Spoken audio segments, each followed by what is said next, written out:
Yo, what's happening? What's happening? Welcome back to the greatest show on the face of the earth. It is the LaVar Walker Show Podcast coming to you guys midday. It's the middle of the day. I'm going to try to do these earlier because I've been so inconsistent. I'm like, you know what?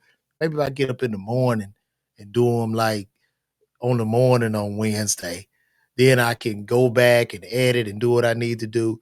But before I go any further, just comment in the comments, man. Let me know y'all can hear me. Hopefully, can y'all hear me on Instagram? Shut your ass up, Trap Hip Hop 96, nigga. Yeah, I'm in my 50s waiting for viewers. And so what? Why you gonna say something that hateful? Why you gonna say something? There's somebody on it. I'm 48. Well, I might as well. You can wrap it up to 50. Y'all can hear me? I just want to make sure y'all can hear me before I start talking. And then people pop up and say nobody can hear me. Today's episode is being brought to us by Aqua 4. If you ashy, throw some Aqua 4 on your skin, man. Get you back shiny, get you back right. Y'all can hear me though. Can y'all hear me? Can y'all hear me? All right, bet. Okay, what's happening? Welcome back to another episode of LaVar Walker Show Podcast. We're in the building. You are in the building. Before I get started, listen, I'm on my way to Charlotte, North Carolina this weekend at Duckworth's Comedy Club. Duckworth's Comedy Club. Come in there, get your funny on, man. I got a few tickets left. Not a whole lot of tickets are left, man. Charlotte is showing up and showing out. So it's looking like this event will sell out. So I'm telling y'all, get the tickets. I'm not just saying that. You can go to my website, lavarwalker.me, to get those tickets. That's scrolling across the bottom. We got 2 shows Friday and 2 Saturday, and then I'm bringing my ass home. Sitting here right now a little bit sore. I did play golf. My first game of golf the other day. Shout out to B-Tuck. Comedian B-Tuck and Brian took me out to my first game of golf. Only played 9 holes, and I learned a lot. You know, I've been out there on the driving range, slapping the ball around. Love it. It's quite peaceful, very, very calming, because I need to center my mind. It'd be a lot of shit on my mind, trying to do this comedy thing, trying to keep the wheels rolling on this. So I need somewhere to go to silence all the noise. So it was on the driving range. Looked pretty on the range. I'm beautiful, you know what I mean? Looking good. You feeling good. But man, I got on that green. I couldn't hit shit. I couldn't hit nothing. Do you hear me? I must have shot 30 over par. And in golf terms, if you don't know what golf is, you know, each course, when you go on the course, each hole has like a par 4, meaning you should complete that hole with 4 shots. So on the 9 course hole, it was like a 35 par. You should, you should be a little bit under, a little bit over, but I know I must have shot a 60. So it's cool. I'm back getting better because I was twisting, right? Like I didn't realize how painful it'll be. I'm out there twisting wrong. You know what I'm saying? And you got to really focus on the game, hitting the ball. Lost a couple of my balls, couldn't find them. So it's what it is, but I'm here today. We got a lot of things to discuss, man. I laid some stuff out. Number one, Beyonce, they have found the person that stole her tapes. The person that broke, the crackhead that broke into her van and stole her unreleased music has been found. The Atlanta Police Department must have assigned a special section to Beyonce's van and getting that unreleased music retrieved. Even though most of us in Atlanta who have gotten our cars broken into, you know, it's just what it is. You file insurance claim. They're not sending anybody for regular people. And unfortunately, I just think this was just a waste of resources and tax dollars. I get it. I know she's Beyonce. But there's a lot of shit unsolved in Atlanta right now. There are a lot of homicides unsolved. There are bodies in the streets. But for whatever reason, I get it. I guess this unreleased music was way more important than the bodies in the streets and the people who have been robbed, shot, I guess the music, that unreleased music, where they made those cops, and I wish one of those cops would call in. They assigned a special unit to get this guy right here. Let me pull him up. This is who they got. They got this guy. He stole the unreleased music. I don't know why he didn't put it out. Might as well have put it out. You know, if this is me, right? If I'm Beyonce, or if I'm some big artist, the guy steal it, I would want him to leak it. I think if he would have leaked it, it would be like the stolen tapes, and then it's out, and then people go crazy for that. It would seem like a very interesting way to just release the music, but they've locked him up. So, like, you know what I mean? Now he got to be in jail. This nigga in general population talking about, yeah, and what you in for, man? I stole Beyonce tapes out the car, man. I stole the tapes. I busted the window out. I took the music. I had the music. That's why I'm here.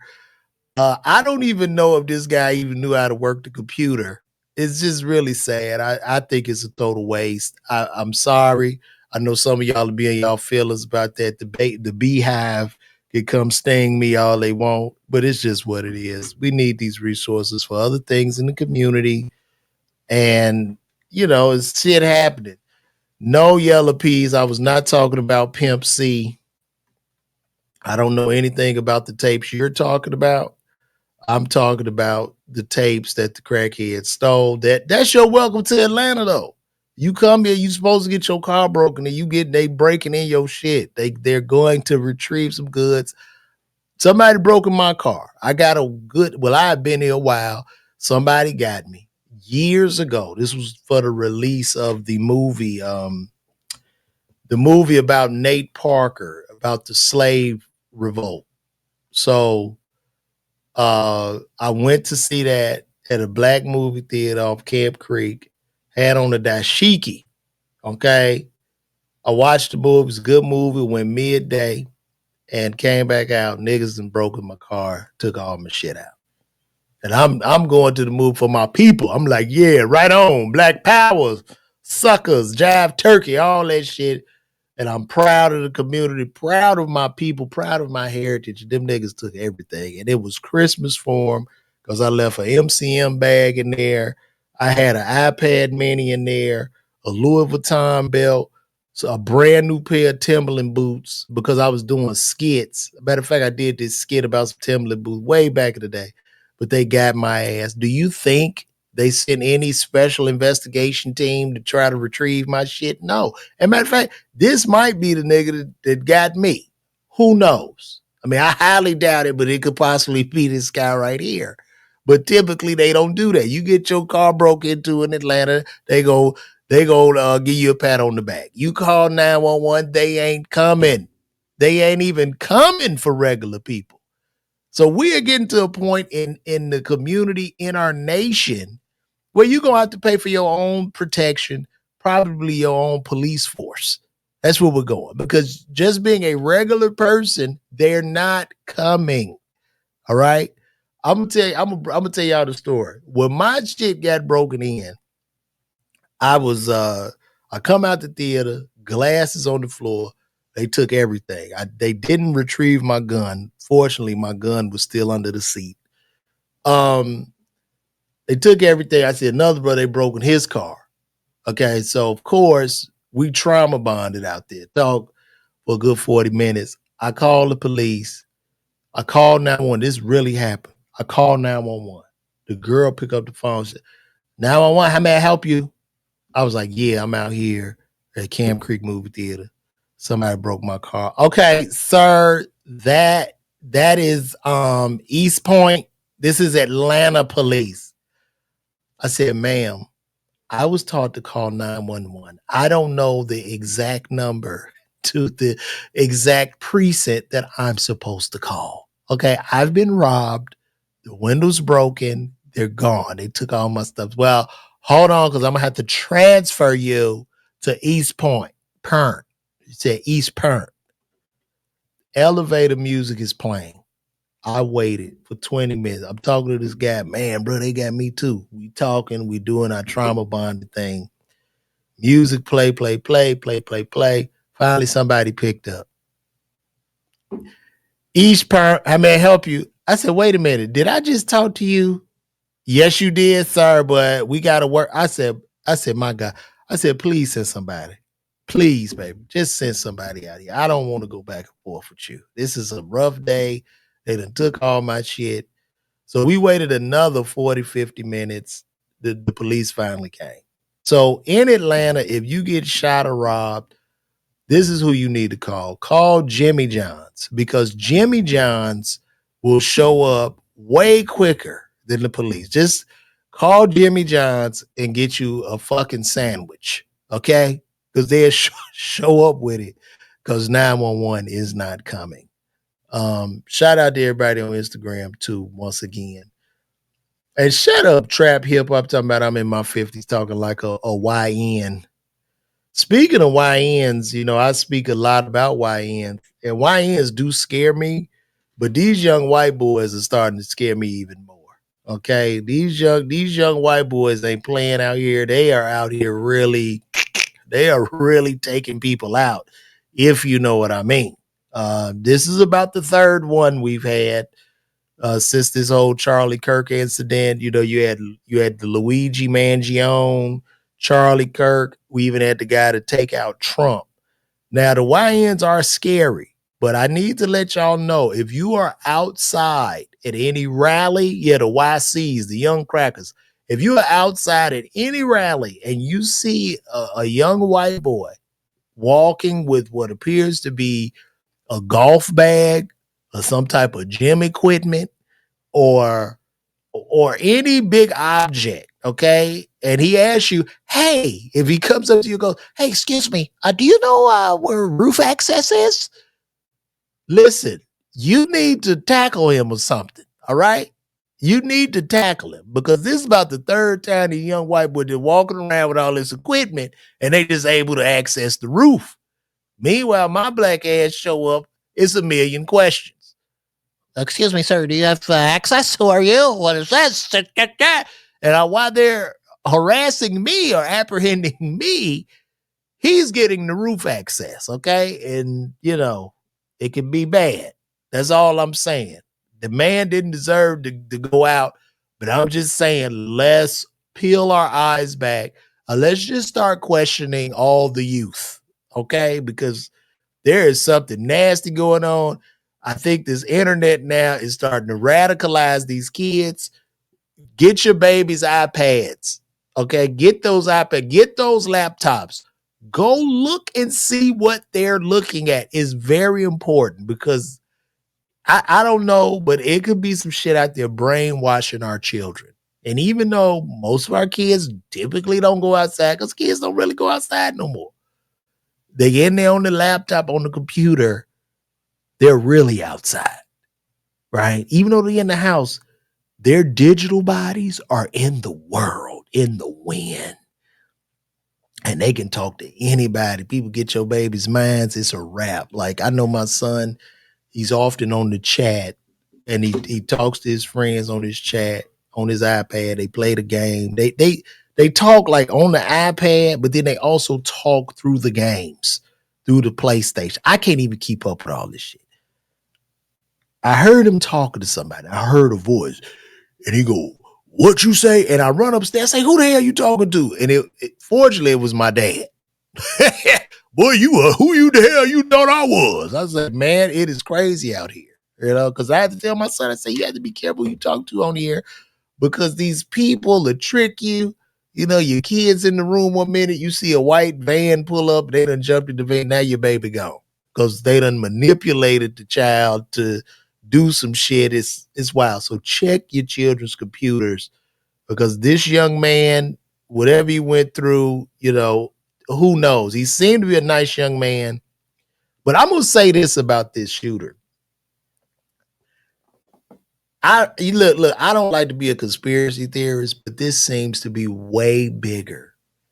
This whole thing in regards to Charlie Kirk seems to be way bigger. And I think it's way above our pay grade than we can even imagine.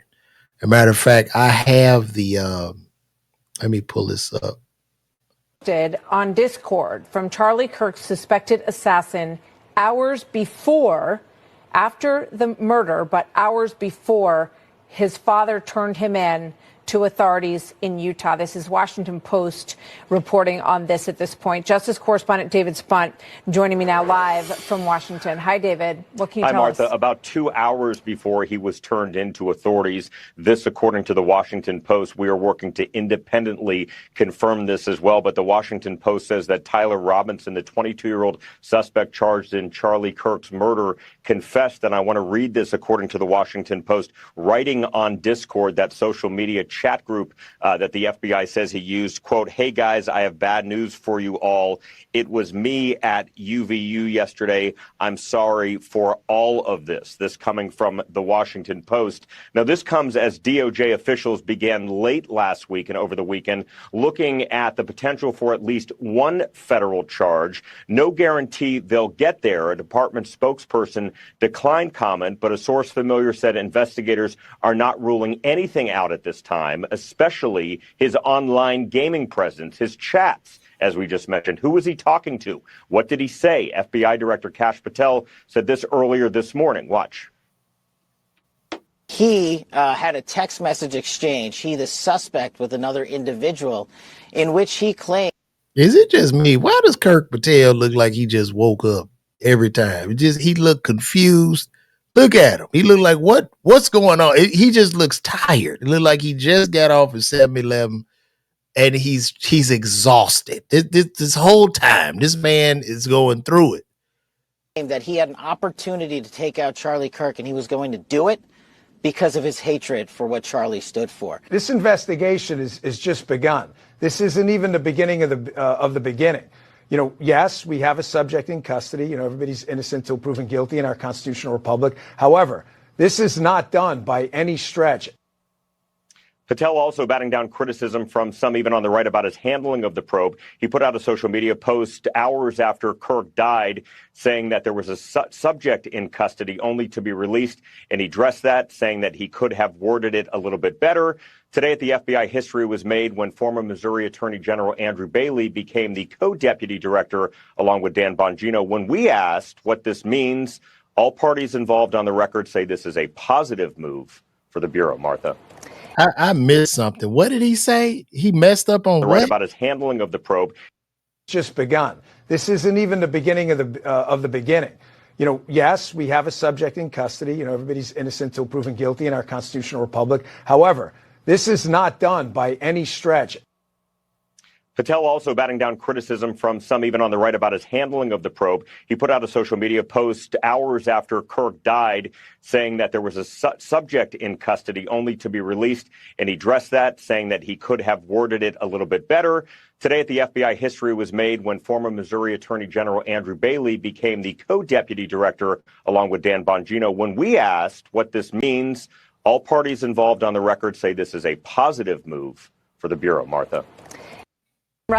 Yo, this sounds like a little suspect, and I'm going to have to agree with 32 Antoine. You know, so he does all this, hop on the roof, and then he runs back to confess in a Discord group.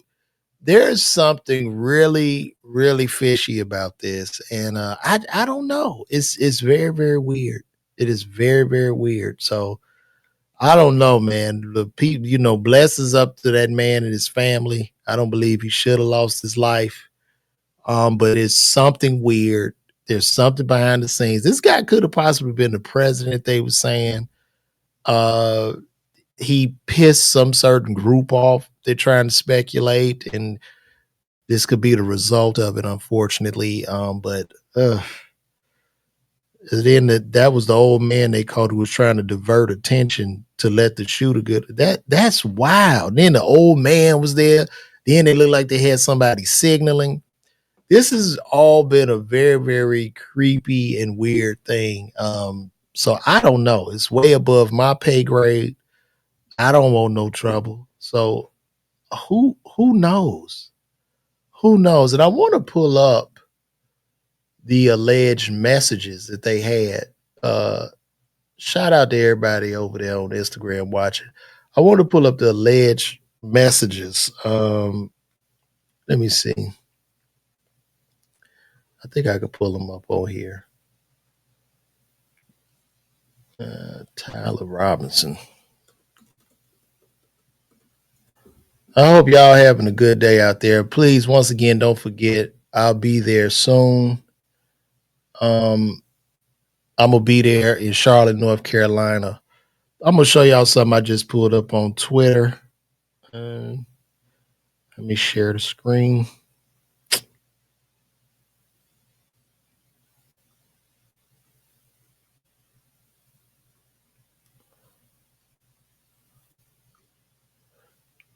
Now let's take a look at this. After reading the note, the roommate responded, "What? You're joking, right?" And Robinson said, "I am still okay, my love. I'm still okay, my love, but I am stuck in Orem for a little while longer yet. Shouldn't be long till I can come home, but I gotta grab my rifle still. To be honest, I had hoped to keep this secret till I died of old age. I'm sorry to involve you." It's the roommate. "You weren't the one who did it, right?" "I am. I'm sorry." Roommate: "I thought they caught the person." "No, they grabbed some crazy old dude that interrogated someone in similar clothing. I had planned to grab my rifle from my drop point shortly after, but most of that side of town got locked down. It's quiet, almost enough to get out, but there's one vehicle lingering." Why? Why did I do it? Yeah, I had enough of his hatred. Some hate can't be negotiated out. If I'm able to grab my rifle unseen, I will have left no evidence. Going to attempt to retrieve it again. Hopefully they have moved on. I haven't seen anything about them finding it. How long have you been planning this? A bit over a week, I believe. I can get close to it, but there is a squad car parked right by it. I think they already swept that spot, but I don't want to chance it. I'm wishing I had circled back and grabbed it as soon as I got to my vehicle. I'm worried what my old man would do if I didn't bring back Grandpa's rifle. I don't know if it had a serial number, but it wouldn't trace to me. I worry about prints. I had to leave it in a bush where I changed outfits. Didn't have the ability or time to bring it with. I might have to abandon it and hope they don't find prints. How the F will I explain losing to my old man? This sounds weird. So after he takes this guy out, he's allegedly more concerned about not bringing a rifle back. Only thing I left was the rifle wrapped in a towel. Remember, I was engraving bullets. The effing messages are mostly a big meme. If I see notices bulge ooh on Fox News, I might have a stroke. All right, I'm gonna have to leave it. That really effing sucks. This is ridiculous. This doesn't even sound real. Now somebody put this through Chat GPT.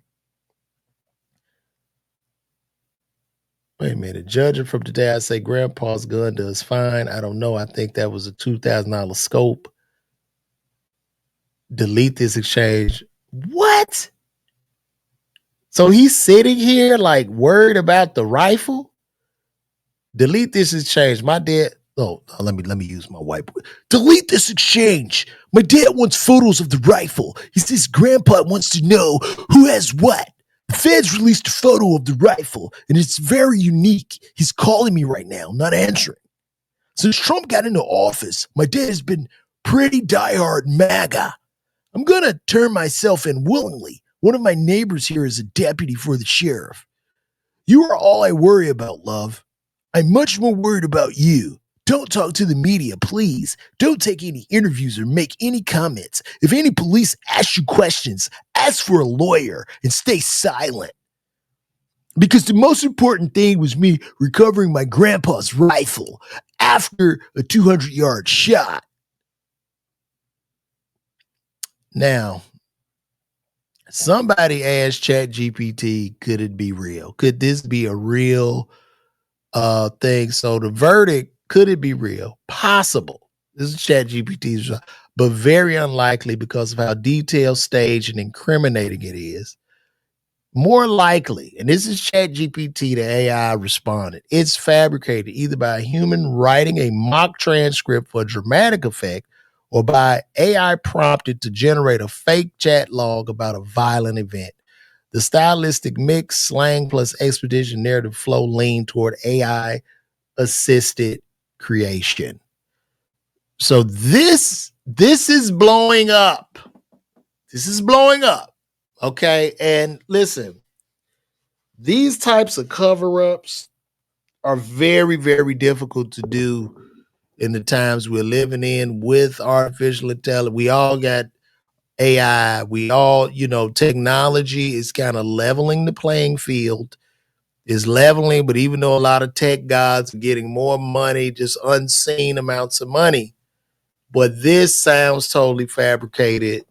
I don't believe it. I'm sorry. And we're going to have to get to the bottom of what really happened as a nation. It's very, very important. This ain't it. This is not it, guys. Let me take that down because I don't want to. That's on my Twitter account, and I don't want no porn popping up because porn be too heavy on Twitter. Like, it's ridiculous. Like, every time I got to go into the closet to open my Twitter app.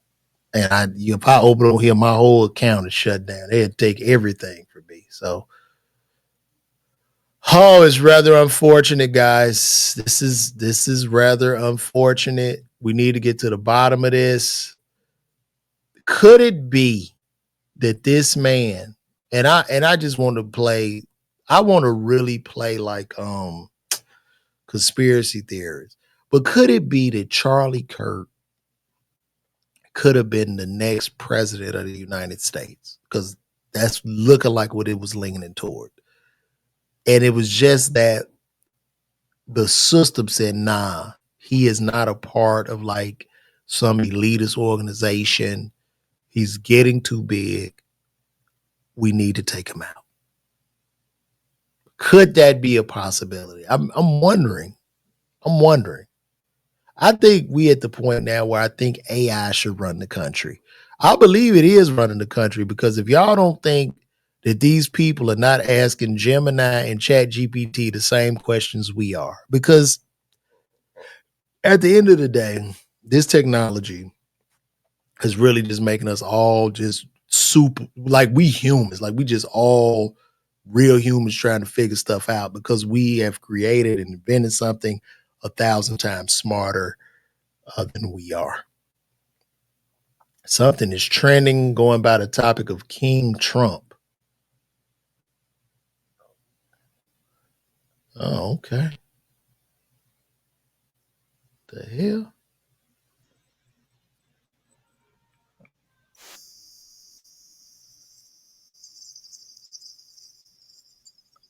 Oh.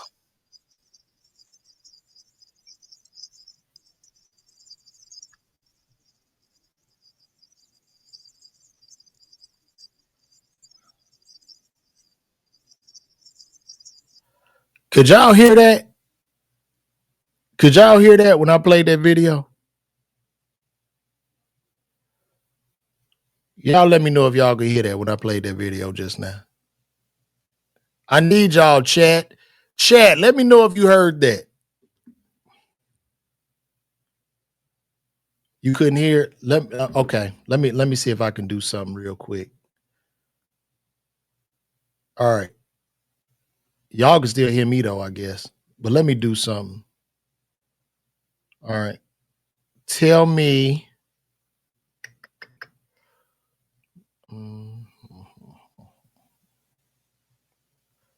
Okay. Let me switch it.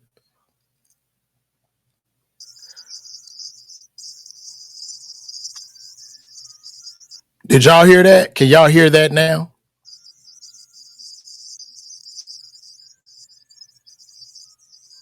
Did y'all hear that? Let me know. Could y'all hear that? Yo, yo, yo.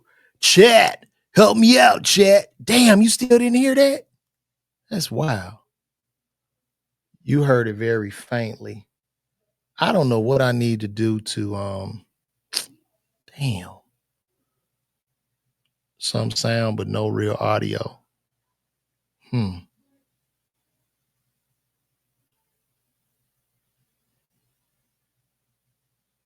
That's weird. It's just playing music. It's not nobody talking though. Let's see.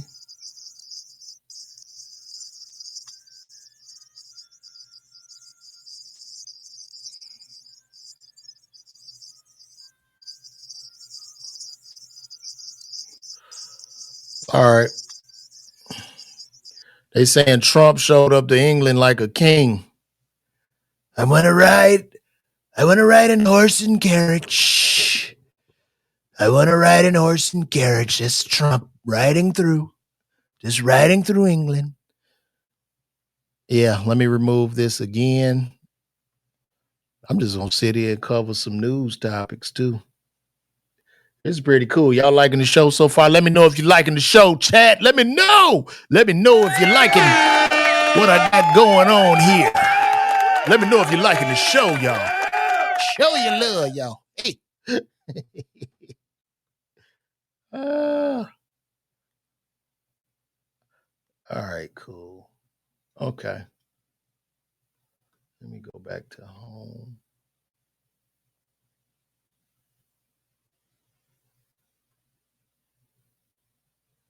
Check this out, y'all. On the streets be talking. Mm-hmm. So Cardi B, look, y'all, Cardi B has announced that she's pregnant. Let's take a look. To start right away. Yeah. With, because the rumors on the streets be talking. Mm-hmm. And so the latest rumor about you is that you are having a baby. Mm-hmm. And I want to know what, if anything, you want to share about. Now, are y'all hearing that, Twan? Twan, let me know. Did you hear what they were saying? Did y'all hear what they were saying? Yo, did y'all hear what they were saying when I hit play? Did y'all hear that? With the class. Well, yes. Did y'all hear that? All right, bet. So I'm gonna start it from the beginning. I'm just making sure. All right, here we go. To start right away. Yeah. With, because the rumors on the streets be talking. Mm-hmm. And so the latest rumor about you is that you are having a baby. Mm-hmm. And I want to know what, if anything, you want to share about that with the class. Well, yes, I am. I'm having a baby with my boyfriend, Stefan Diggs. Congratulations. Thank you. Congratulations. How are you feeling about that? And this will be baby number 4 for you, Cardi. Mm-hmm. Yeah. Congratulations. Thank you. I'm actually I'm excited. I'm happy. I feel like I'm in a good space. I feel very strong. I feel very powerful that I'm doing all this work, but I'm doing all this work while I'm creating a baby. Me and my man, we're very supportive of each other.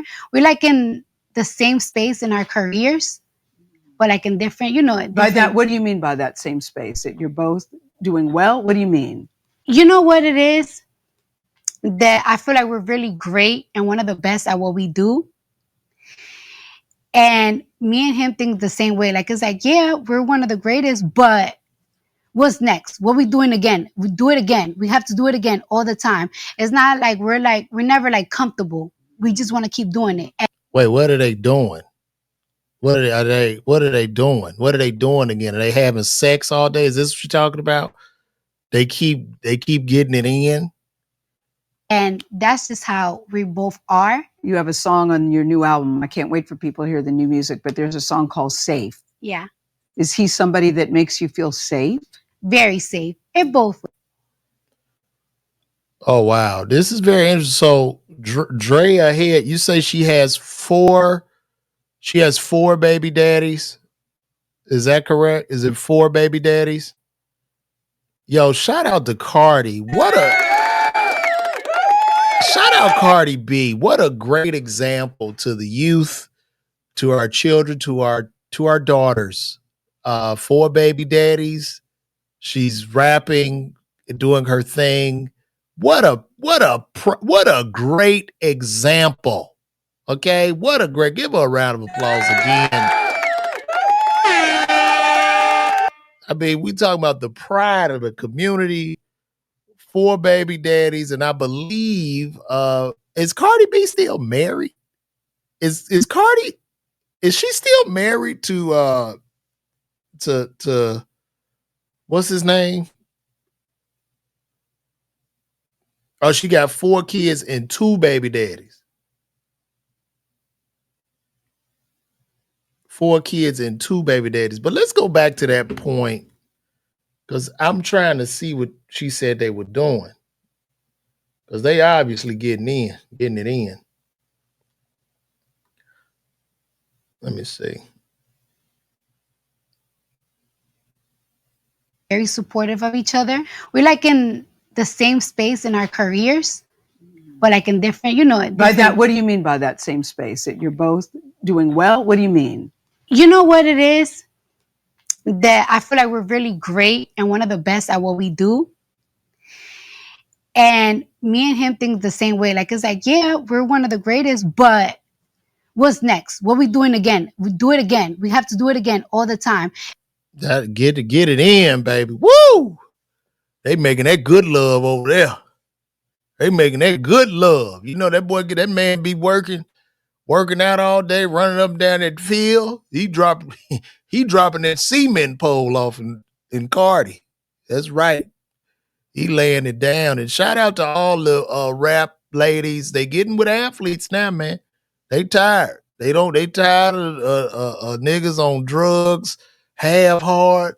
They're tired. They want that strength. They want somebody with that lower body strength, them ab muscles.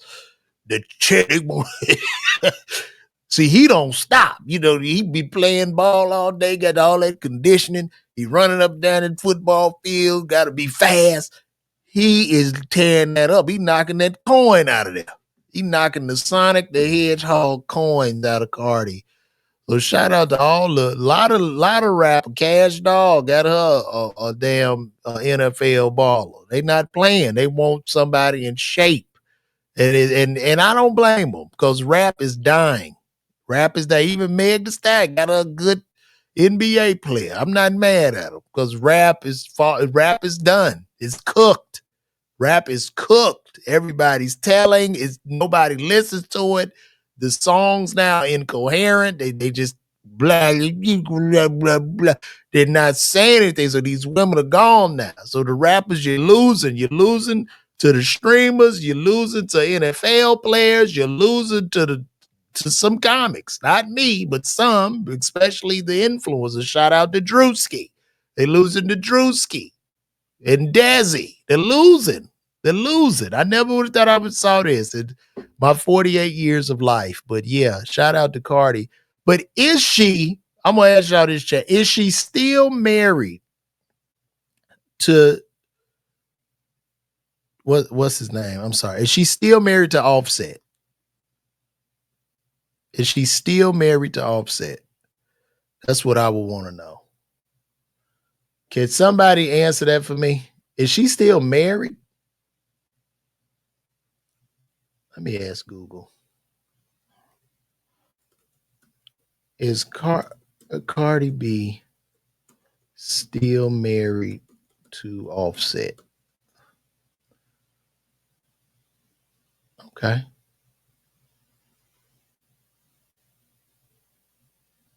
Well, she filed for the divorce. Is the divorce complete?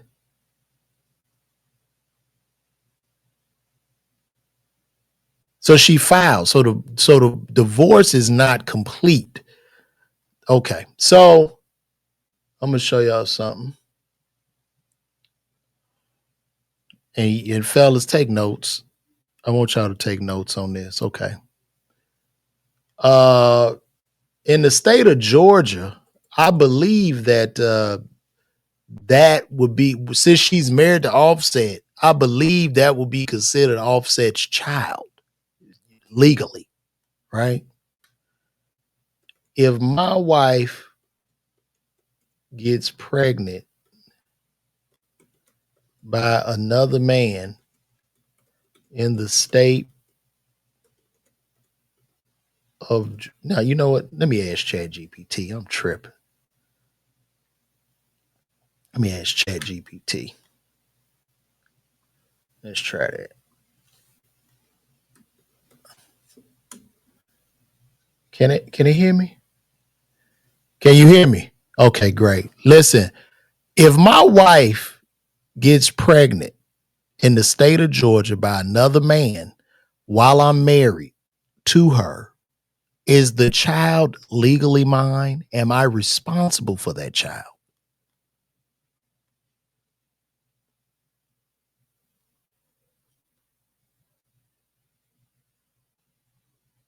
Okay. Let's take a look. Let's see what this says. I'm going to blow this up. Let me blow this up for y'all. Okay.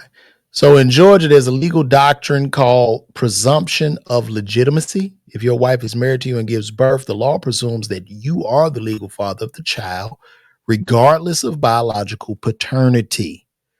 That means you are automatically considered the legal father unless you take legal steps to challenge that presumption, such as requesting DNA tests and going to court. If you do nothing, you would likely be responsible for child support and other parental obligations, even if another man is the biological father. Do you hear that? This is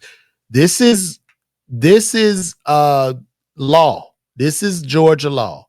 However, the biological father, if known and proven, can be made legally responsible if you take action through the courts.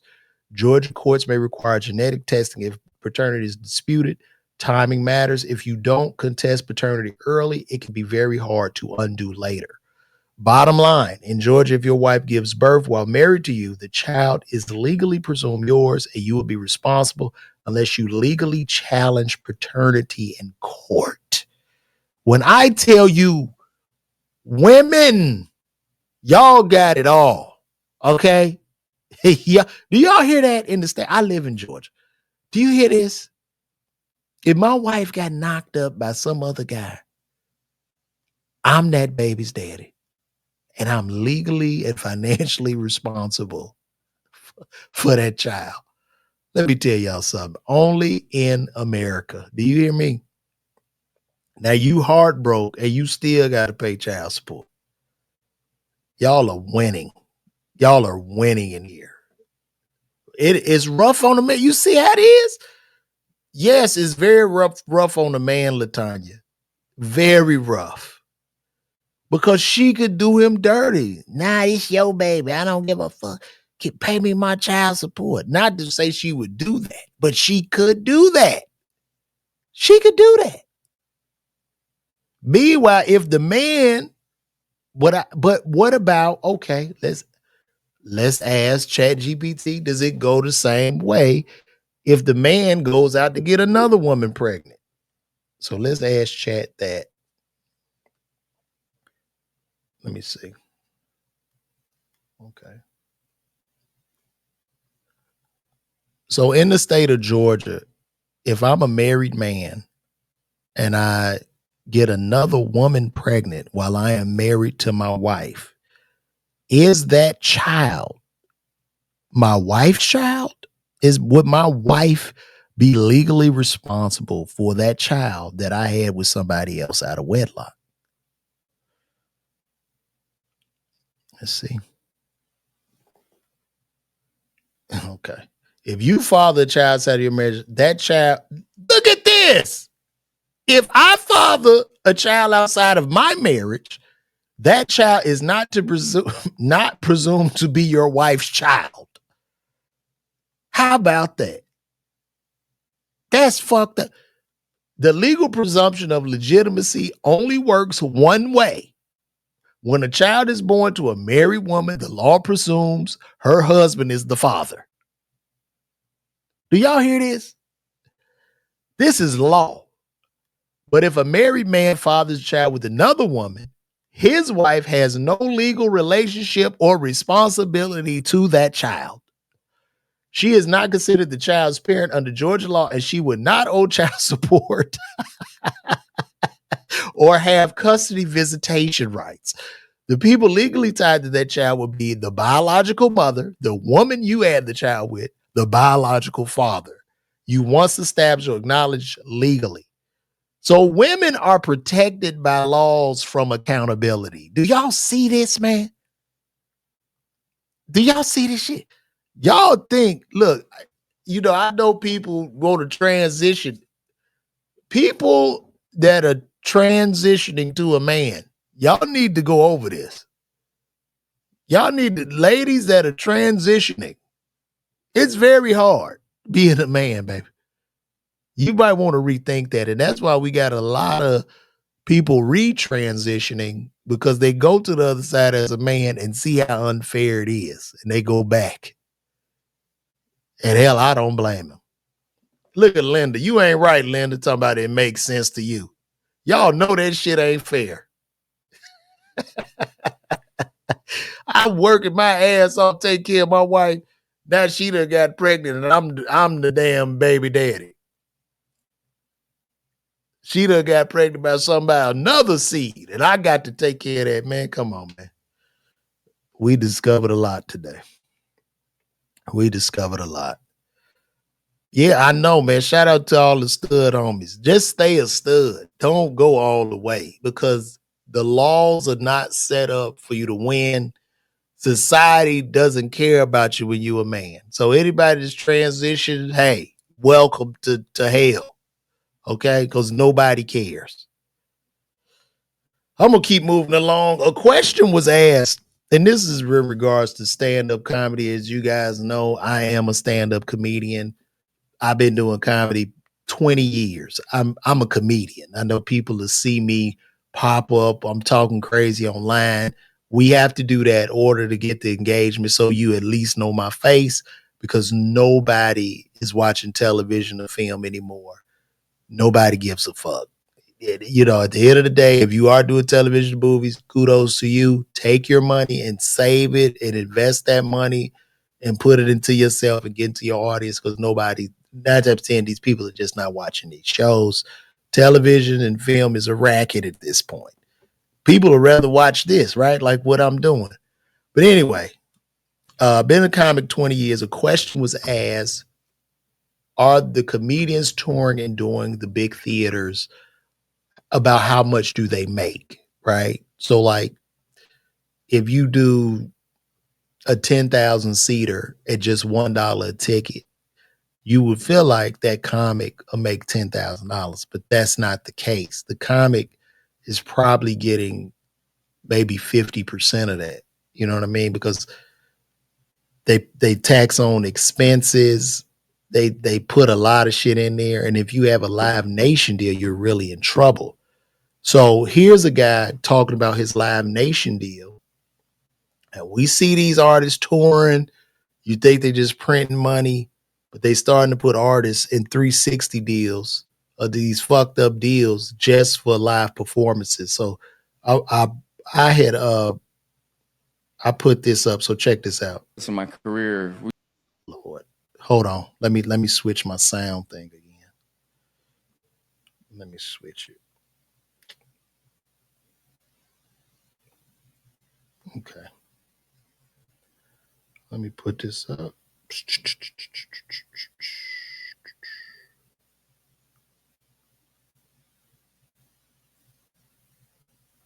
people at Jones Beach. I mean, it was like the height of everything for me. Hold on. I got to a place in my career, we sold out 10,000 people at Jones Beach. All right.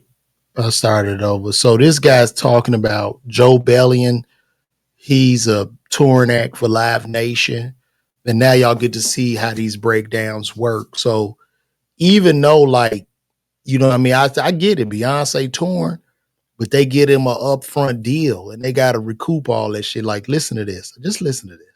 I got to a place in my career, we sold out 10,000 people at Jones Beach. I mean, it was like the height of everything for me. And it was right around the time I figured out how my Live Nation contract worked. And it was right around the time I figured out how my record deal actually worked. And how did that make you feel? It was like panic attacks. It was like, oh my gosh, if A plus B equals C, I'm never going to pay this back. I'm going to be on the road 11 months a year just trying to pay back. Live Nation, they're getting everybody coming 12 ways, 12 times a Tuesday. Are you with Live Nation? No, I paid myself out of the deal. And then I had to pay 25% extra on what they advanced me. When you figure that out on the road and you're thinking, man, why did we buy 300 rolls of toilet paper? Why do we have to spend this much on catering every day? Wait a second, what? In my contract it says, because it's not their money, you got to spend this much on catering and it comes out of my pocket? Yeah. But then I have to pay an advance back? And by the way, the advance that you have to give me is only on hard ticket sales. So the concept's called peanuts, parking, and alcohol. When I sell out 10,000 people at Jones Beach, the person who buys a $20 hot dog, I don't see a dime of that. The person who buys $40 for parking, I don't see a dime of that. And the person who buys $20 vodka and Red Bull, I don't see a dime dime of that. And then you advance me $1 million and tell me I'm rich to then find out that you're making $4 million a night. It takes me 36 shows to pay back the $1 million you advance me. It's a loan. It's a fake loan. It's a fake loan that it's like, we're going to give you a loan so you can make our money off of your creation. And then it hit me, oh my gosh, they own all the venues. It's a monopoly. So then now they just want my body in this room so they can sell food and alcohol. So then they're going to make tons of money. And then they got me like schlepping around the United States talking about, I want to be famous. So when you figure that out, Joe Schmo pays $20 for a hot dog and I don't see that. And if I'm only making my advance back on hard ticket sales, that means I have to sell out every single venue in order to not go in the red, because I'm only paying my advance back on hard ticket sales. And by the way, they reserve the right in the contract to put the tickets on sale. So when it's $100 a ticket and they do their summer blowout sale, the tickets are only $10. So instead of me paying back $90 a ticket, right before I go on tour, they drop a John Bellion sale and the tickets are only $10. That is a whole slave deal. Do y'all see? Now y'all see this money behind entertainment. So like, as he was saying, they give him $1 million advance. So they like, it's like, okay. And we're going to use LaTanya. Shout out to LaTanya for responding. So LaTanya is a wonderful artist. She's a singer. And I'm like, LaTanya, you killing out here. So basically, I'm going to give you a $1 million advance. And we're going to do 10. We'll do 10 cities. We'll start out with 10 cities. I'm giving you a $1 million upfront. Now that $1 million upfront, they're expensing you. So that little green room with the M&Ms, I'm charging you them M&Ms. You could mark shit up. This is accounting. This is what they do. A bag of M&Ms, $50. One bag. That's a $50 bag of M&Ms. That Red Bull we put in there, that's $47 a can. You see what I'm saying? The catering guy, we paid him $75,000. So they putting all these expenses on you to where at the end of the night, when you go in there off hard ticket sales of you sold, let's say 1,000 tickets at, let's say you sold 1,000 tickets, so it's $10,000. Yeah, you did well. Great. You sold it out. It's 10 grand. But once we get with the green room expenses, we had to get those M&Ms. You wanted the Red Bull. You needed that food, that catering, that cost us. So we got to back that expense out. That's $8,000. You see what I'm saying? So now you only made $2 grand. We got to figure this out, LaToya. We got to do more dates. We got to add more dates because we have to break even because we're in the red. Now, the sad part is this. The M&Ms that they told you was $50, they're buying the shit from Sam's and Costco. Okay? They have a company to buy the M&Ms from Sam's and Costco. So once I back out that $8,000, that's profit on my books for my catering company. So now as an artist, you're a slave. I'm raising an eyebrow from this. Got to raise an eyebrow on Beyonce, man. She shouldn't be working that hard if they listen. I'm sorry. Let's just call it a buck. She shouldn't be working that hard and they billionaires, bro. She should not be touring like that and they billionaires. If they really got it, I don't see why she touring like that, bro. You get what I'm saying? That's like they got to get on the phone like, yo, we need a tour. We need an upfront $200 million. And Live Nation go, no problem. And they cutting her that check. They doing that up front, man. And they got to recoup that. And then, like he said, to buy yourself out of the deal, they charge that man 25%. So if they gave him $1 million up front, he had to buy himself out the deal for $250,000. That's slavery. That is slavery, bro. You can't, bro. As an artist now, it's so fucked up because what I'm seeing, and I love doing stand up, I love traveling, but as an artist, because it's hard for a comedian, like right now in comedy is growing, but you got only so many at the top that really eat, that sell 2 or 3 weeks in advance. They're sell out, shit moving fast. But Live Nation step in there, hey man, you signing a deal with the devil.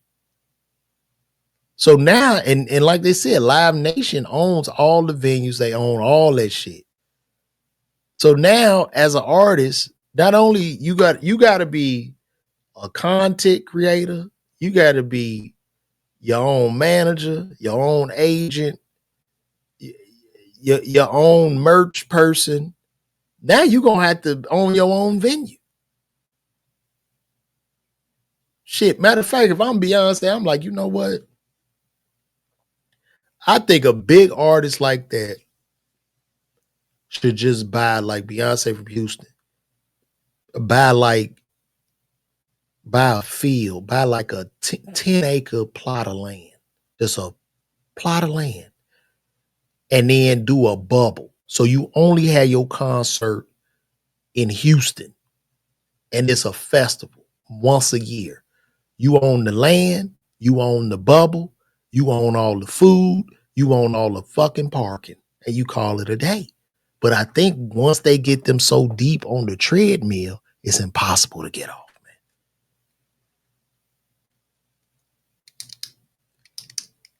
It's impossible to get off. This has been you know what? I think today has been one of my greatest podcasts. I really do. I'm loving the vibes. I'm loving the energy. And listen, y'all make sure y'all get those tickets. I'm going to be in Charlotte, North Carolina. This weekend at Duckworth's Comedy Club. Please make sure y'all get them tickets. Pull up on your boy. We're going to do a full sellout. We're going to do a full sellout. Okay? That's what we're looking at. So if y'all can't make it, tell a friend to pull up on your boy, because this what we do up in here. You feel me, big bro? You know what I'm talking about? You know what I'm saying? So y'all pull up on me for real, man. This has been great. And one more thing I wanted to cover too. I don't know if y'all saw the whole Dame Dash Charlamagne thing, because you know Dame going through it. Nobody could ever make me hate Dame Dash. I could never hate Dame Dash.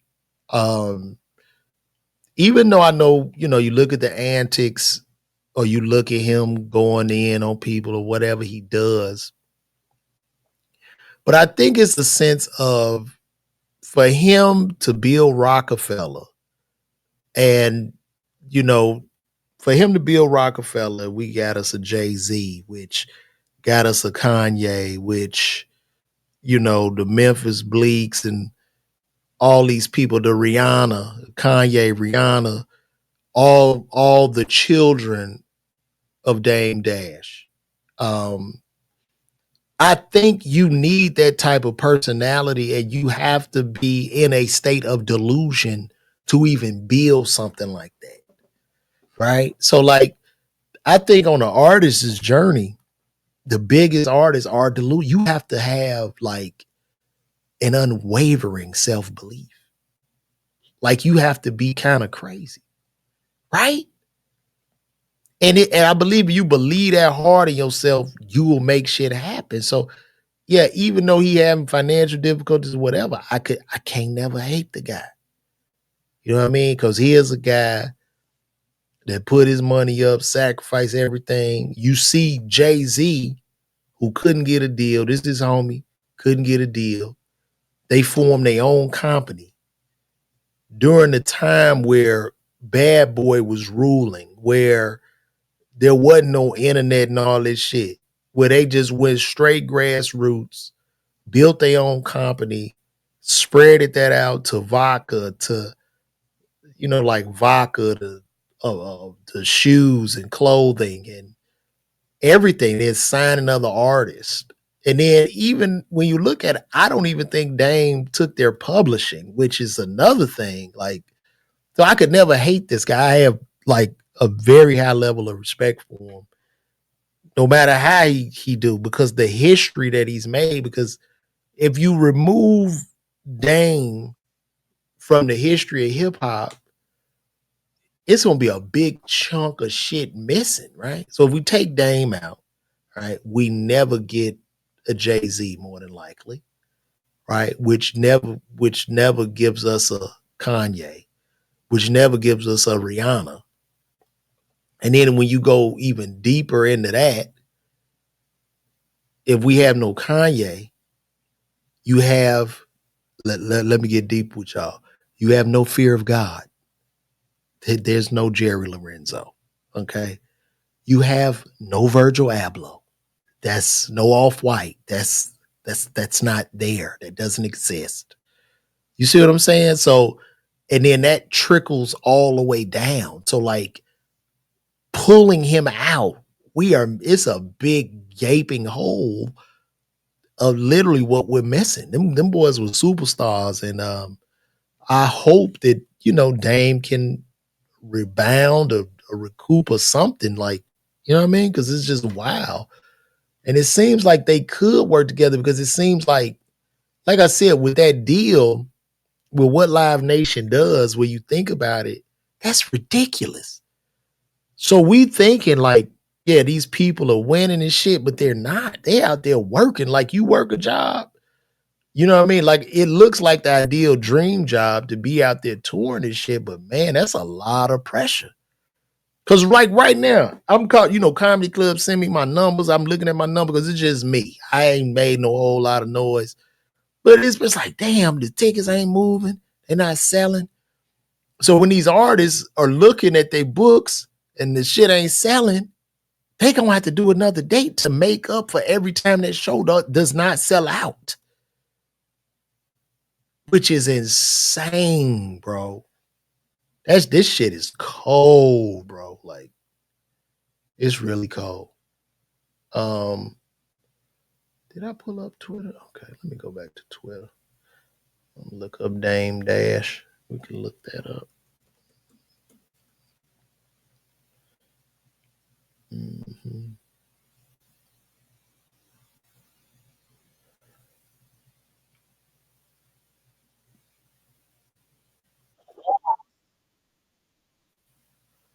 Let me take a look at this. Let's check this out with Dame. We're going to check this out with Dame and Charlamagne.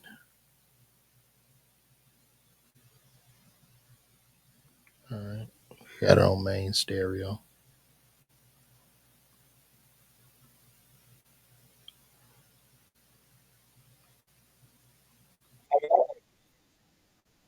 Did y'all hear that? Let me make sure y'all hear that. Did y'all hear that? We're doing a check. Y'all hear that? Did y'all hear that?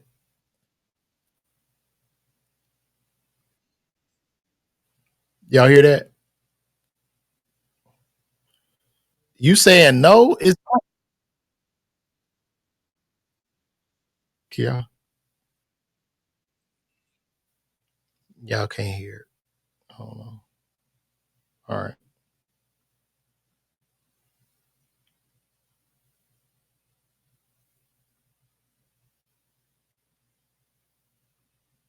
Okay.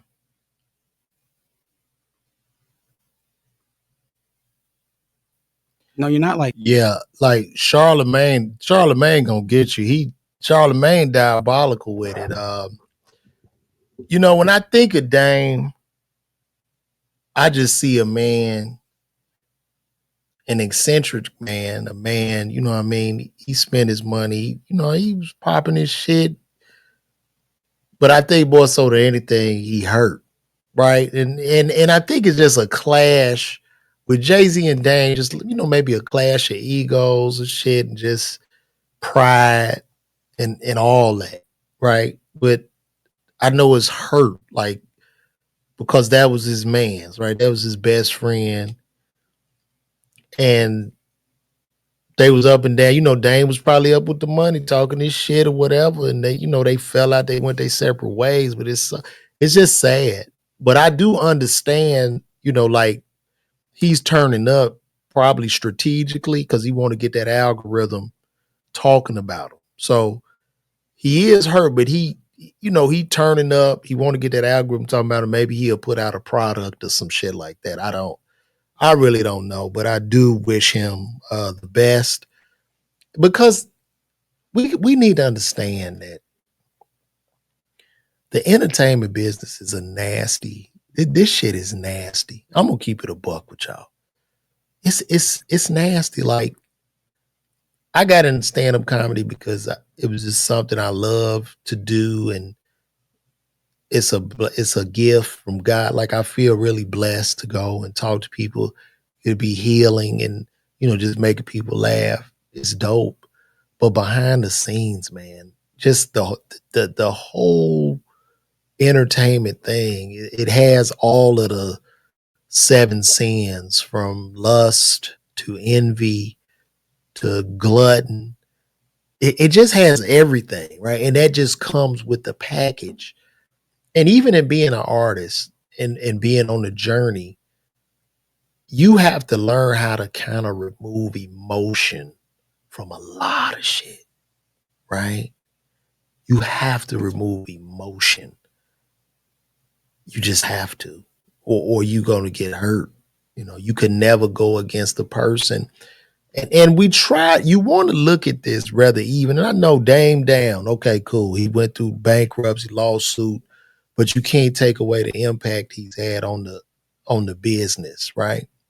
But in the entertainment game, the public and the people will typically side with the person that is more famous, more popular, and the person that has more resources. They will always side with that person. It does not matter. The majority of the consumer, of the fans are going to side with that person. So strategically speaking, you have to remove emotion and you can't react, right? So I'm wondering if Dame removed the emotion and never react, never responded to any Jay-Z questions and just kind of move different. And even though he is hurt and he does feel something, rightfully so, because at the end of the day, we're human. But you have to have a high enough emotional IQ, right? Like not to respond. So, and I get it. He doesn't talk about Jay-Z. People ask him questions. But it's like when the people ask a question, you go, who are you talking about? Like he should like just switch that shit. Who are you talking about? Never heard of the guy. And then just say something off the wall. Did you know that Bugs Bunny actually chases after Elmer Fudd? Isn't that crazy? Like, you know, it's crazy. You can't. Like, that's even with the Young Thug thing, bro. That's all emotion. You know what I'm saying? Like, and I listen to those tapes with Thug talking, and I feel like, you know, he's hurt. I feel like he probably did look out for people and shit, but emotionally he's hurt. Them was his homies. He feels betrayed, but that's the part of this shit. Like when you mix the emotions in this shit, man, it'll mess you up, bro. You gotta find your girl or somebody to talk to, a close family member, because you have to remove that. Because as a public persona, everything you doing is fucking with the brand. You know what I mean? How you moving. You see what I'm saying? So even with the Gunna thing, and I think one of the things like with Young Thug that really hurt him the most, I know Gunna betrayed him, or he feels betrayed. I'm not gonna say betrayed. He feels betrayed by Gunna, but I think what hurt the most is the success that Gunna had after the rat allegations. Like nobody gives a fuck. So, you know, it's a learning thing, man. Like had he not been emotional, Thug would have saw that Gunna, listen, however I feel about him. Now this is where you remove emotion. Yeah, this is fucked up, but I'm gonna have to get over it. I'm gonna have to check myself, because at the end of the day, Gunna's my biggest asset. So we're gonna have to figure this out. I'm gonna have to denounce street culture and all this street shit and just move on with my life. Because like right now, when I'm looking at Thug, he damn near would have been better off getting the RICO. When you think about it, right? Because he got out and spazzed out and shit. And it's like, you have to remove the emotion, bro. And the only person that can bounce back from this shit, like who's made a muscle out of that, like a lot of like controversial shit and the polarization, is Kanye. Kanye will come out and give your ass that work, like musically, because he's a genius. He's a high functioning, high level genius. A lot of people try to do what he do, but they just can't. They cannot. So, well, guys, this has been great. What a great time. I'm about to get out of here, man. Listen, I'm going to be in Charlotte, North Carolina. I'm going to be there this weekend. Tickets are moving. I just got the update. We are moving these tickets. So it's love. We're going to have a good time. And I love all y'all, man. And thank y'all, man, for the support. Shout out to everybody that's been following me. And to my people on Facebook, I know sometimes I'm going to piss y'all off. I might say something. And then sometimes it make you happy. But I love all of y'all all the same. And I cannot do this without you guys. So I really, from the bottom of my heart, I appreciate y'all, man. Thank y'all so much, man. This has been another episode of LaVar Walker Show Podcast. I'm definitely going to do these earlier because I feel energetic. I feel the energy. And now that I know how to do my sound on Twitter, y'all will be seeing more of me, man. So thank you, LaTanya Phillips, for pulling in. Good night. God bless. I'm out of here. Y'all be good.